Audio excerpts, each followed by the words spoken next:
Now, was Jake scary to work with due to his problems back then? Because you worked with him, I guess, around WrestleMania 3 and stuff. Jake was fine. Never had a problem with Jake. Jake's one of the better guys other than Steamboat and Snuka and, the Ricky Martins and the Brad Armstrongs and the Tommy Riches. They rate right up there as the top guys in this business I've been in the ring with. No matter what Jake did after hours, no matter what Jake's abuses were in the social sector, never interfered with his work as far as I was concerned. We had great matches. I enjoyed working with Jake. Still do. Work with Jake all the time. 3 or 4 matches this past year with Jake.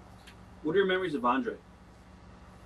He was very temperamental, especially when he was drinking or in pain. His back was bothering him. He was very temperamental. If he liked you, once again, he was from the old school like David Schultz and like a lot of other guys. If he liked you, he liked you. If he didn't like you, he told you he didn't like you.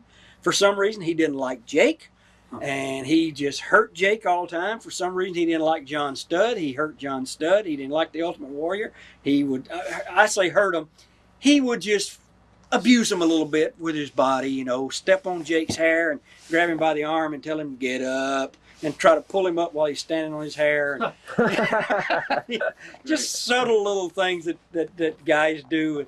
But he was always good to me. He loved my boy. My son would be around, and he loved small children, and he was just crazy about my little boy. So he was okay with me. I knew when he was in one of his moods, I could tell. Right.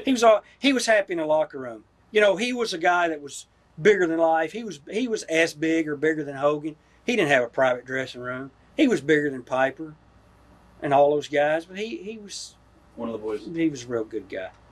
He was a first-class gentleman.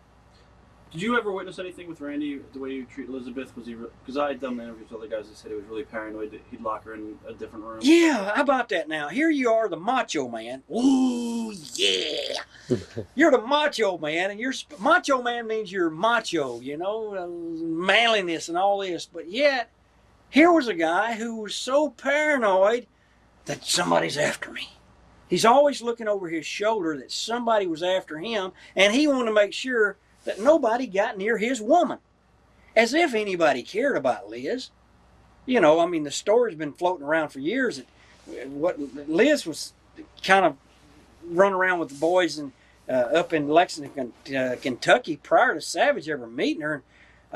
Savage had a fight with Hustler Rip Rogers, and basically it all stemmed over the money from their promotion up there, and Rip's got a lot of good stories too. Boy, he could tell this one better, but he was the one who introduced her to Savage. She was like his rat, right? And so, but here Savage was very protective.